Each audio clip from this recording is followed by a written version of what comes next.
The recording artist Aaron Neville said during a benefit concert in 2005 that Katrina would forever change the lives of New Orleanians.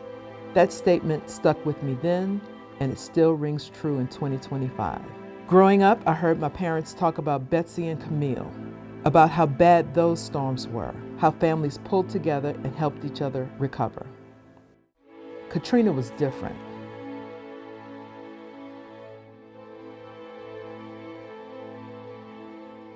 My name is Kevin Ricard.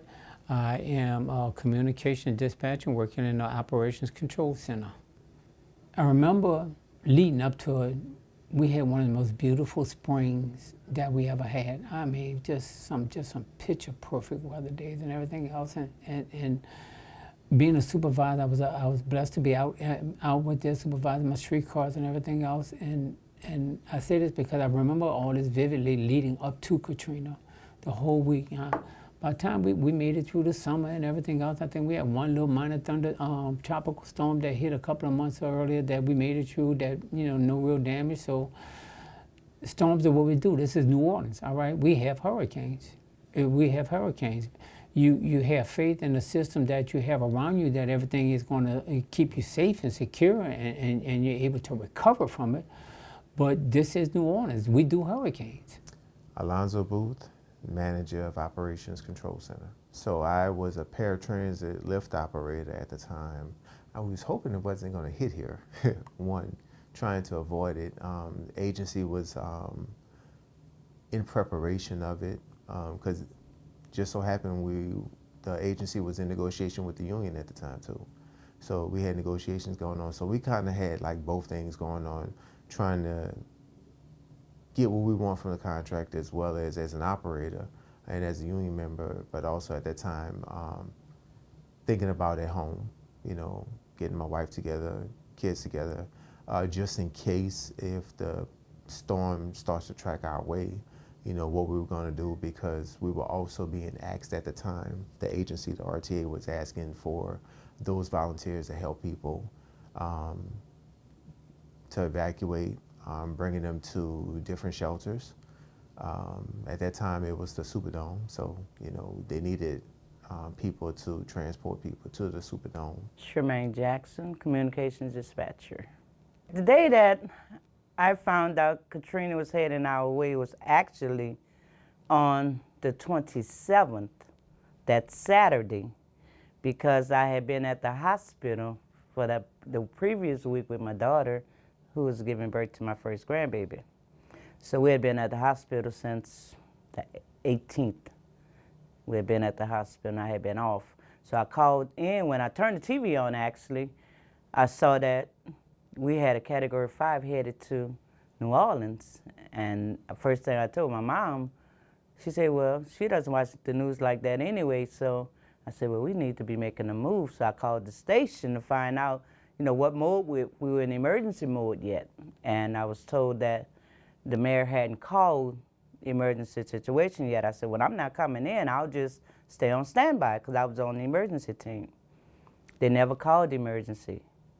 So I want to say about 6 o'clock, we got together to leave the city and headed up to Nashville, where I had some relatives living. And my daughter had just had the baby. My grandbaby was 11 days old. I got my family and I had them to leave, and I stayed home and allowed them, to go and be, on dry ground. I stayed back. I left maybe that Thursday. I left that Thursday and I went to Wisner, Louisiana by my family. My name is Lisa Smith Taylor. I work in a dispatch office. I've been in dispatch for 23 years now. The day we found out Katrina was coming here, I really wasn't scared because I had never experienced a storm like that before. And I'd worked a lot of other storms and they just never would be as bad as this one. So I'm honestly say I was taken totally by surprise because it's always a little rain, wind, and then we, I work them and I go home to my children. We get the buses back on the line and I go home. But this one, it was a bit different. My mother, she worked here 30 years. She took my kids and they went to Franklinton. Hi, my name is Dina Levine. I work for the board's office. For Katrina, I was working for the board's office at that time, and we played a critical role in getting everything ready for the storm. We did not realize how bad Katrina was going to be, so we got a room together that every department came to and used it as a war room, where everybody would sit there and strategize what was going to be the next move for the agency. And it was here at A. Philip Randolph, which is now we call the canal facility. And that's where everybody was at. So for Katrina, everybody that got stuck as employees was stuck at this facility at A. Philip Randolph. My name is Michael Lee. My title is the maintenance supervisor of paratransit. At that time when the storm was really taking a turn to come back to New Orleans, at that moment, I was at work that evening. I was at the RTA, we was at work. Instantly thought about my mother and father because I was their caretaker at that time. I also had my son with me at the time. So when my shift was over, I didn't get a chance to stay with the rest of the guys, so I went home to try to get my parents out of harm's way.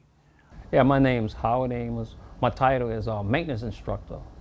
I've been working here for a few years, so I guess you could say this year will be 51 years now, and I really enjoy my job.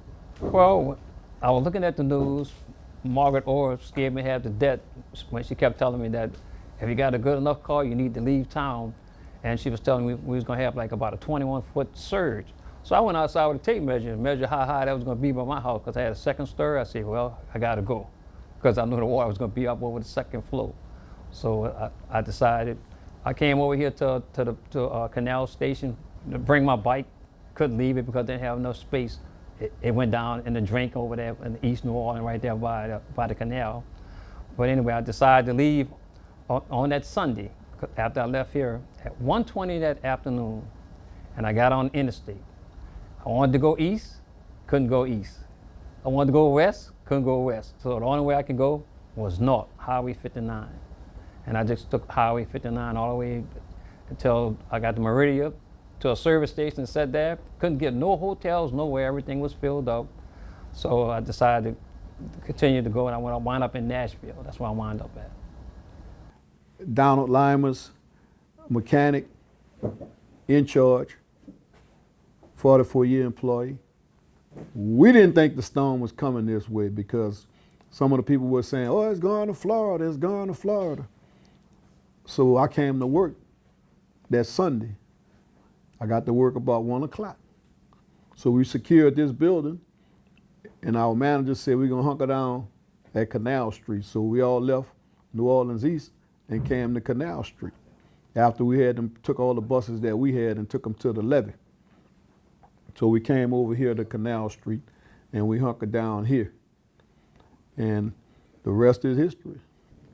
Well, the day we found out Katrina was turning toward New Orleans, we had already started our hurricane plan and had all buses, streetcars, and all equipment off the street at the time. We were batting down the hatches at, I was located at the East New Orleans facility, so we were closing all doors, blocking them off, getting them ready for the high wind, because at that time nobody felt the need that, or that it would be a water event more than a wind event.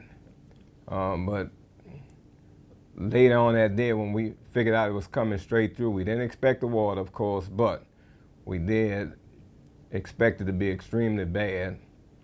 So instead of everyone staying at the East New Orleans location, decision by our upper management was made, specifically by my father, Gerald Robichaud, was made to abandon the East New Orleans location, because they had a bad feeling about that there could be some water coming through there based on what had took place back with Hurricane Betsy, and we actually lived in the ninth ward during that time, so we knew the amount of water that could come through the ninth ward, and for everybody to lock up everything there and come to the Canal Street facility.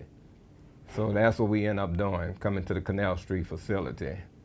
And it was already prepared for that and locked down, but we knew Canal Street, to any of our knowledges, and I know that some people had way more time than me at the time of that Canal Street had never seen no significant amounts of water on Canal Street.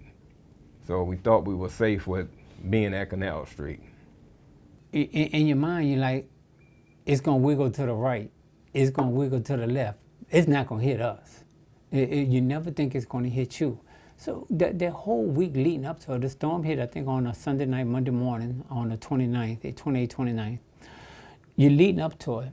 Again, you're watching the weather, people not going over, you're like, okay, this thing look like it might be kind of serious, all right? They gave it a name, they called it Katrina, and it's a storm, and they said this could blow up to a category 4, 5 storm. I'm like, whoa, okay, this is getting kind of serious. But again, it ain't gonna hit us. You're not thinking that way. You're thinking, okay, it's gonna go to the right, it's gonna go to the left. It's not gonna be a direct hit on us. Emotionally, was worried about the family, but luckily I had them with me. But still, kids were small at the time, so was just worried about how we were going to go through this, especially explaining it to the kids.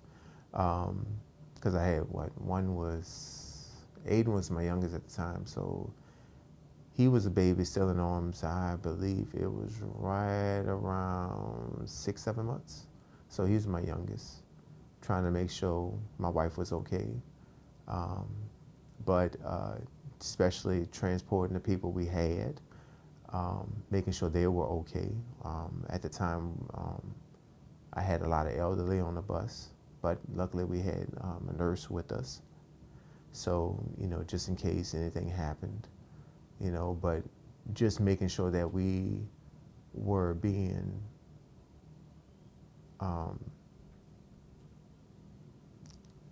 making sure that we were following the police because we were being convoyed up, making sure that we were keeping up. It was just really chaotic. I remember this one young African-American girl who came out the bus. I had emptied the bus out. Everybody got off the bus. And the driver who I spoke to, the woman driver, God, I wish I could remember her name. She's probably retired by now. One of my senior drivers, I told her, all right, I need you to go back to the lane. Well, we're going to do maybe about 1 or more 2 trips, then we're going to cut it off because the weather's starting to get windy, it's starting to get bad. She said, okay, but as I stepped on the bus, I happened to look in the back, and all the way in the back of the bus was a young black girl, okay, with a baby. So I'm like, Miss, come on, get off the bus. Come on, get in line. This is where you got to get off at. She said, I'm not standing in that line. Now, it's still August in New Orleans, so it's 95 degrees outside. I'm like, baby, I said, the line's moving fast. They're just checking them for weapon and kids. She said, I'm not standing in that line, all right? I'm not going there with my baby and standing in all that heat. I'm like, Miss, please just get off the bus because this bus is going to go back, and I don't know if we're going to make it in. She said, I'll go back home for that. So I told her, I said, well, do me a favor. Give me your baby, and let me give your child to somebody in line. Because if you're going to kill yourself, don't take your child with you. That was probably one of the hardest moments for me. And I meant that with my heart. I would have took her baby and I would have stood in line myself. She got off the bus. So I packed my little bag for 3 days, packed enough little food, snacks and stuff for 3 days to stay here inside the building. And That's what I thought I was coming to do. They had provided us with little air mattresses and stuff, you know. And that Sunday, when we was in here and listening at, now this is Saturday, I've been here Saturday since 12. Sunday, we found out it was going to be a direct hit because, you know, everybody thought it was going to shift or change or whatever. Then we found out it's coming straight here.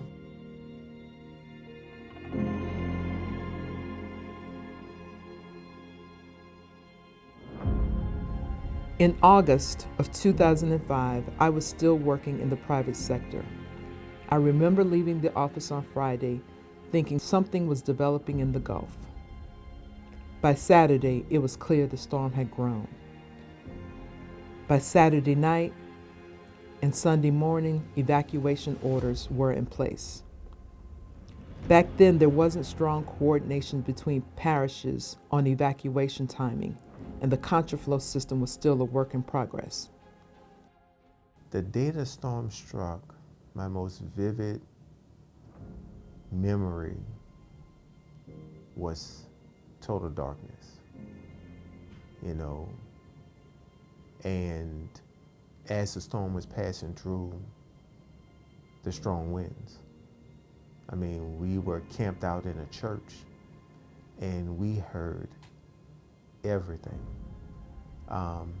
Primarily, I had to just make sure my kids stayed home while we was sheltering in place. Just total darkness, and then the winds just hollering, just hitting up against the side of the church. That was my most memorable moment. Sunday, we going through the storm. We're here, and it started off not so bad. Just, you know, the rains and everything, because we were inside the building. Then downstairs by the mechanics, they was, you know, just grilling, and basically we making the best of this situation. So the winds came through downstairs and blew the breezeway apart. Yeah, so now they have to drag everything in by the body shop. So now I'm upstairs back inside. You know, with the food that they had brought, we had 300 people in this building, or better. And what they put together to feed everybody, because everybody thought it was just like being in the upper room with Jesus, because it was like people thinking that was their last meal, because all we had was what we had. All the water we had more water than we had food.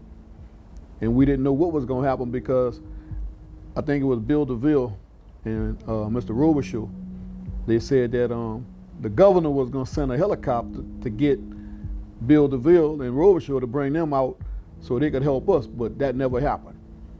As the storm would have it, and other factors that happened relative to not the storm but the levees being breached, caused us the most trouble. The water caused us more trouble than the wind, because we were here during the storm, through the storm, and actually took a ride after the storm with our wreckers and our dump trucks, trying to make it to see how the east facility made out. I don't know what to say, man. I really don't. I hope they don't pick them up. But Prairie said when they pick them up, she's going to let it rain. One of them, the rain talk to them. Yeah, when I told Letty, that'll come tell me that water received. What's happening is going to the lowest point.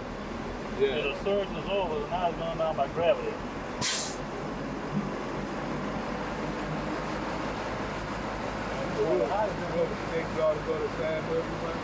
Yeah, I'm going to lie to you. That's all.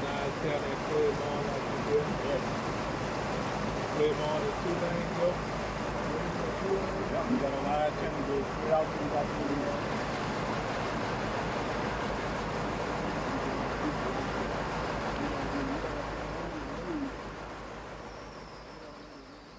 The infrastructure failure that occurred after the hurricane made landfall was unprecedented for our city, the RTA, and the people who worked at this agency and were serving our community.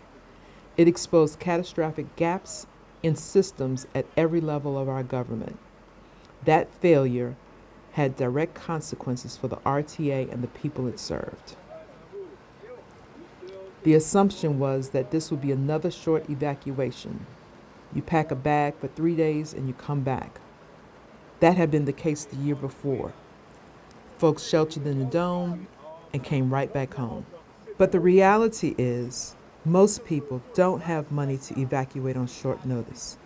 Not right after they've already spent money on school supplies and uniforms. For many, it wasn't a lack of desire to leave, it was a lack of resources. 28% of our community did not own a car. We all know what happened next. No, it's gone. It's going to go. It's more than now. Better weather than we had. He's waiting for a streetcar. Wait.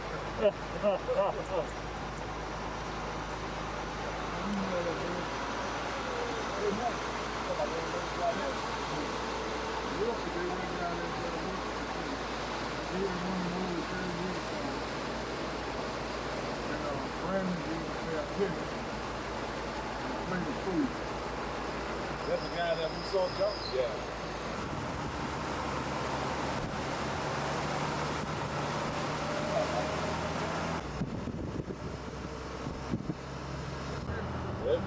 All that on this house. And we ain't seen the worst yet.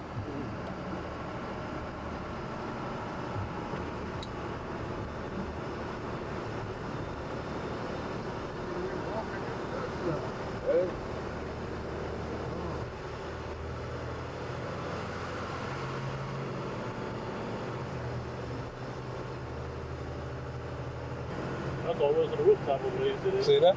That's what I'm talking about. See that?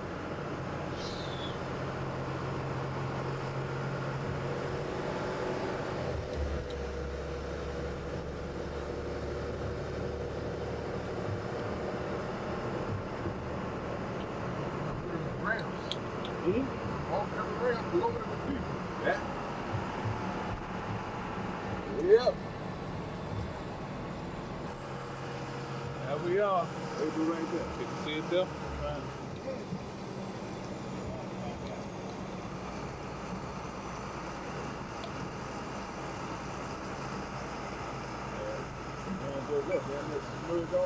Yeah. Look, right there too. Yeah.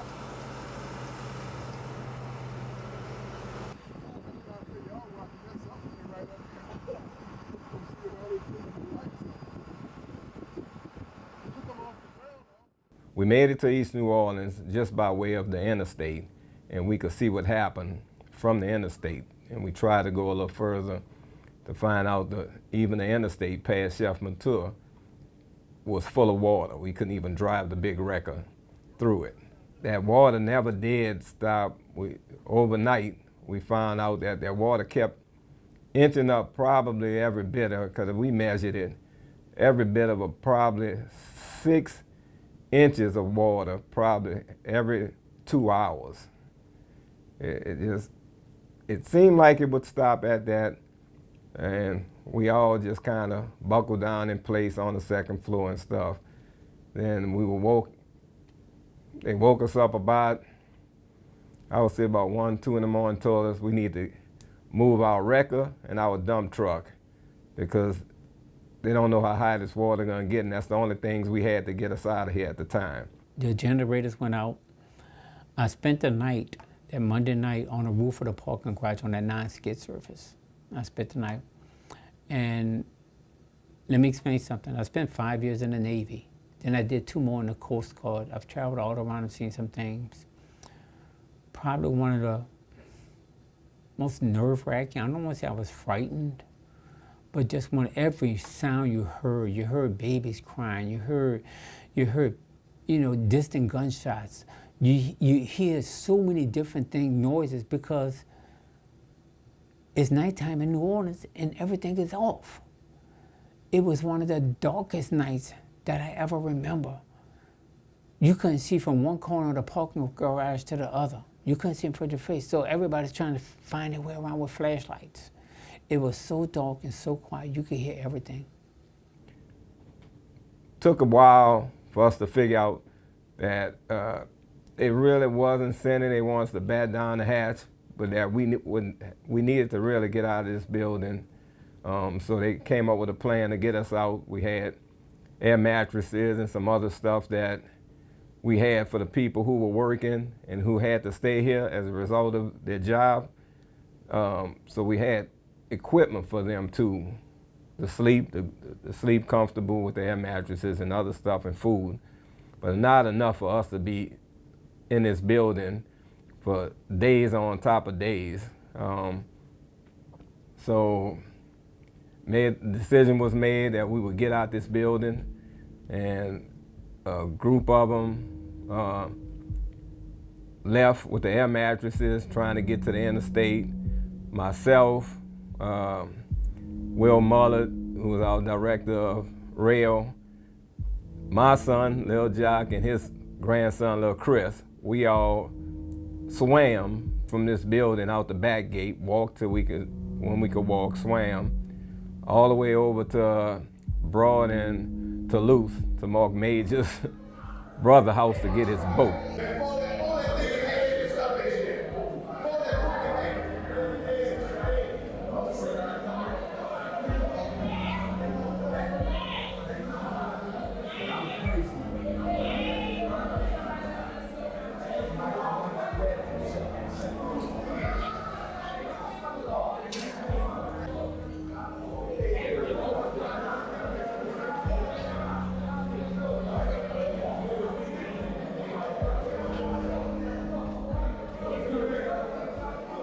Yeah, I'll borrow that boat over there.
The city itself still being underwater. Lower 9 was still underwater. Still had water over there, and it was just the smell, and to see my city that I grew up in, to look the way it looked, was just something that you never ever take out of your vision, out of your memory, because it was just a mess. It really was. And to know that, it's a lot of people I knew that didn't survive. Even some of our coworkers didn't survive. They were living in the lower 9 and got caught up in that water when the barge hit. So it was just a lot to have to deal with. And if you weren't, and I tell people, if you weren't solid in your faith, if you didn't have that foundation of your faith to know that everything works out in the end, you had an uphill climb. And me being strong in my faith, it shook me. It shook me. So I know if you weren't strong in your faith, you had a long road to go. Me and the police, our transit officers at that time, it was a group of about 20 20 or 30 of us at that time. And we walked down to Cleburne, and we got up on the bridge. It told us to go across the bridge by the Wilty Terminal where there would be a bus to pick us up. Well, when we got over there, we were greeted by Gretna police and were held at gunpoint by the police. We literally were surrounded by at least 8 to 10 police officers with weapons drawn pointed at us, telling us we can't be there. I think it was one of the little city councilmen that actually was the lead person said that y'all can't be here. Mr. Robish, I remember speaking up, and again, I was supervisor, so I was up there with the big dogs. I heard him say, well, understand, my name is Gerald Robichaud. I'm the general manager of RTA. We evacuated over here. I'm going to have my bus. We're going to try and get our buses. I remember distinctly this man telling the general manager of RTA, y'all should have planned better. These words will never leave me. Y'all should have planned better. Nobody could plan for Katrina. It was unprecedented. We get to the broad overpass, they had prisoners on the overpass on one side of the bridge, citizens on the other side of the bridge, and they were telling you, the sheriffs were telling you, do not get yourself caught on this side with the prisoners.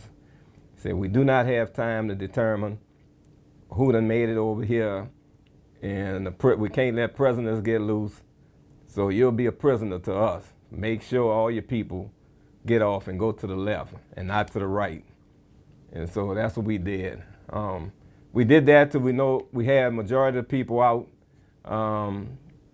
and we had some trucks that could make it over on the Earhart side of the bridge from Carrollton and Napoleon, and that's how we got ourselves from the bridge to where we had buses in the yard on Napoleon Avenue.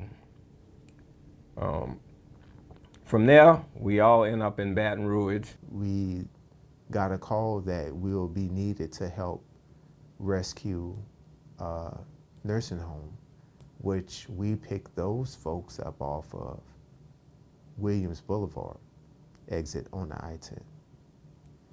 And I remember that day vividly because those folks came onto the bus in complete silence. They all came on. They didn't say nothing. They had the nurses with them. It was just quiet. And it was unusual because even for some of the folks we picked up off of Clearview, some of them were quiet, some of them were talking, but it just wasn't your normal, it wasn't their normal selves. You can see that because of what they've gone through. And on the way back, another thing that stuck with me was, and it's,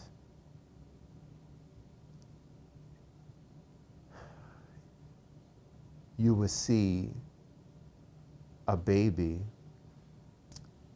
hanging from a sign pole, dead. But you saw that on the way back. You would see a body or two just laying on the side of the road where someone either left someone there or however you just saw the death. And these are some of the things that I don't voice a lot because it's things that you kind of tuck away. And me and my colleagues would talk about it, but we kept it amongst ourselves.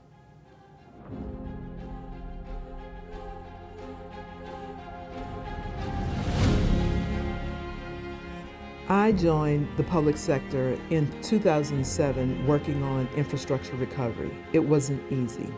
There were times it felt like New Orleans against everybody. And then in the next minute, We were grateful for those who truly were here to help. Staff were rebuilding their homes and restoring operations simultaneously. RTA staff was dealing with FEMA, GOSEP, insurance at work, and FEMA, road home, and insurance at home. The RTA's Board of Commissioners made a strategic decision to bring in a national firm, someone with some capacity and bandwidth to help the agency recover. Going from public to private, it just was a step in the right direction for us at that time because of financial woes that the organization was going to be facing from not having equipment, not having the riding public base that they were used to, the amount of people they were used to traveling on and riding from day to day. So, which means that the amount of money you were taking in was way far less than what you had and you were used to.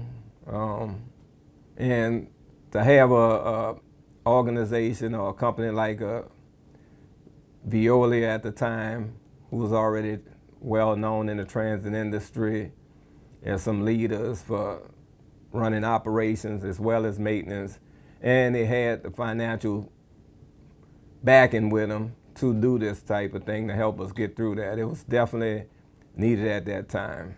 After the storm, we had a place in Baton Rouge where there was a trailer. So me working for the board, I would commute from Baton Rouge, and there was also a place that the city got together that was at the Hyatt. So when I was in New Orleans, I worked at the Hyatt. When I had to commute to Baton Rouge, we worked at a trailer. And we were making sure that the board was together to make the necessary decisions that needed to be made to get this company up and running. A lot of that had to do with procurement issues, FTA, making sure we could get buses. So when the city was back up and running, people would have a way to get around. I remember at the time, there was a bus that was ran from Baton Rouge to New Orleans, and then New Orleans to Baton Rouge. And at the time, transportation was free. People were allowed to ride transit for free for a certain amount of time. So we played a critical part in getting people back and forth to deal with their homes, or if they were able to come back to work. We played that role in running the buses that we could run once the city was cleaned up. When they asked me to come back to work, I drove from Wisner to Baton Rouge for about a month. And they got me a hotel. Then in return, my name was on the list to get a trailer. And I got that trailer. Later, they'd say that, well, look, T, we going to get buses. Are you willing to, help us transport all these buses back? And mind you now,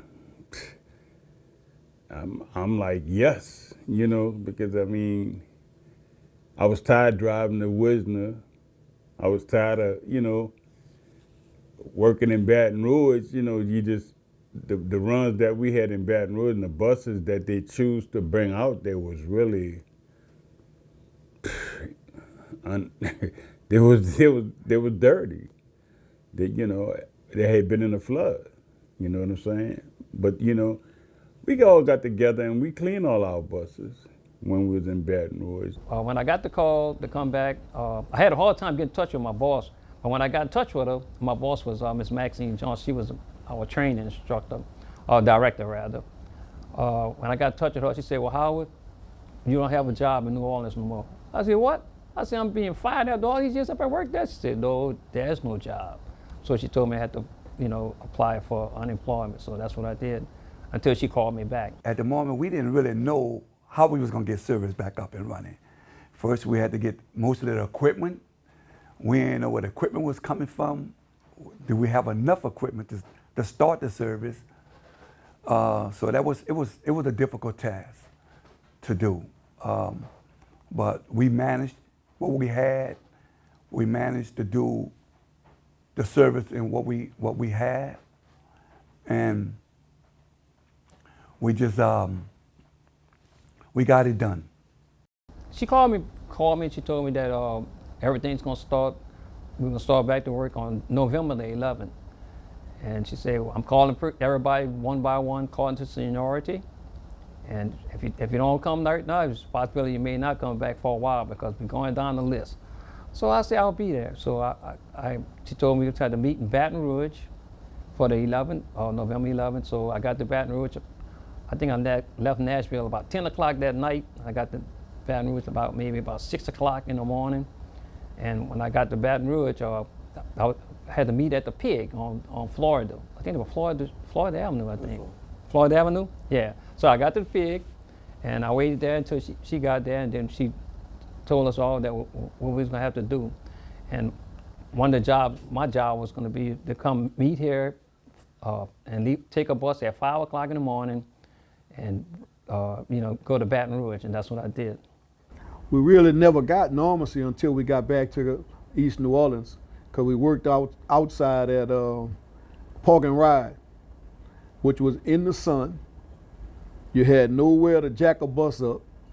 You know, if you had a starter, you had to work the starter on the ground. You had to do everything you had to do was on the ground. And we rode to Baton Rouge every day. We rode back to New Orleans every day, and we ran boat services in Baton Rouge and in New Orleans.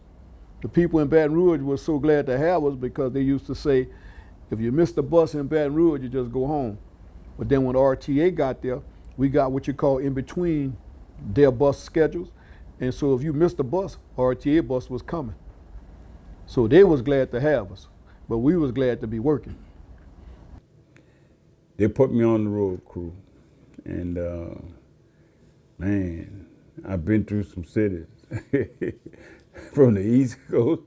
We was all over. We went to Detroit and New York, Philadelphia. We was all over, Dallas, Austin, Houston, Chicago.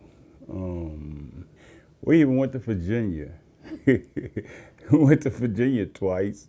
I mean, all these different cities, some of them, like Detroit, the people thought we was from Detroit, because Detroit gave us the most buses. We had the most buses come from Detroit. We was in and out of Detroit like 4 or 5 times. All of us had lost everything. Very few employees here at Katrina was able to go back home. And even though as people we lost everything, but as employees we band together to get this agency up and running. And we did what we needed to do for the city of New Orleans, for the people of New Orleans. We made sure that transit was up and running. We made sure that those that were able to come back to their jobs had a way to get there. We made sure that employees were okay. We made sure that as people, we were okay. So RTA helped in any way they could to keep people moving. In 2018, the RTA board adopted the Strategic Mobility Plan. This plan was not created in a vacuum. It came from listening to riders, advocates, and residents. It is our roadmap focused on equity, innovation, workforce development, regional connections, and improving the rider experience. In 2019 and 2020, the board took more bold steps. After reviewing the agency's structure and finances, the RTA moved away from a contract-managed model. Then, in 2020, the RTA officially became a fully public agency by converting the remaining staff from the private contractor to direct employees. Dollars that once went to the contractor overhead were now reinvested into service and other priorities. In the last 5 years, we've made visible progress. We have modernized our fleet, invested $58 million replacing 66 vehicles, and committed another $6.2 million for 11 vehicles, including 3 electric vehicles. We also have a long-term fleet replacement strategy. We have secured $170 million in federal grants. This will allow us to provide high-quality transit infrastructure projects that our community deserve. We launched the system-wide network redesign to efficiently move people to employment opportunities, healthcare appointments, and educational services in an efficient manner. What I would say to the riding public is that this situation definitely made us all a little wiser in transit, a little stronger, and it also got us to get a lot of input from the riding public. And that continues today with the Riders Advisory Committee meeting, and there's been a strong input that has been coming from the public to help us make this organization what they want to see us make it into, because at the end of the day, we all in business for them. And I'm pretty sure we're striving and putting every foot forward to get us to that. And we'll get there, and that's the only hope I have for it. Because I like to leave here and retire and make sure it's still in better shape than when I came here. My hope for the agency is that we can deliver what's expected. That's my hope.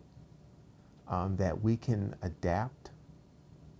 It's because we're always saying we're resilient, but I want to make sure that the people can see that, or the customer can see that the changes that we make is to benefit them.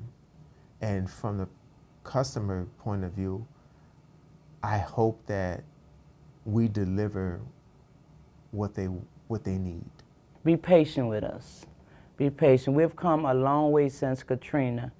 The services has been limited since then, but going forward, the agency is trying to put things in perspective and get the riders and the equipment that we need to move forward, to get the company moving forward like we're currently doing. And I would just tell them, just be patient. It's gonna come, you know. Rome didn't happen overnight and the city didn't come back overnight.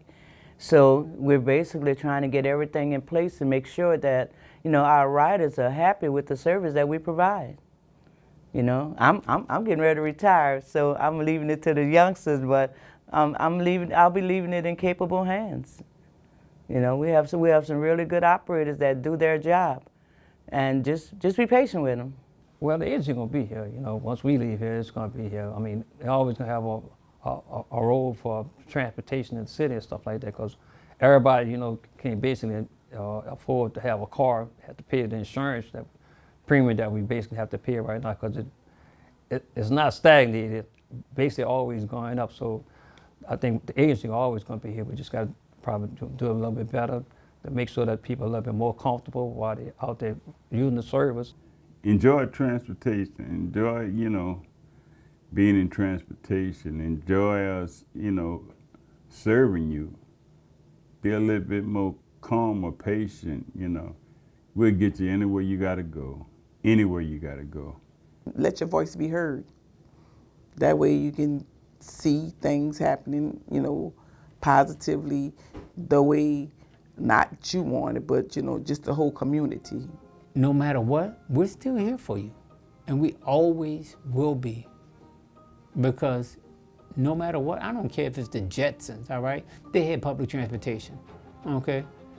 They had public transportation. So we'll be here no matter what.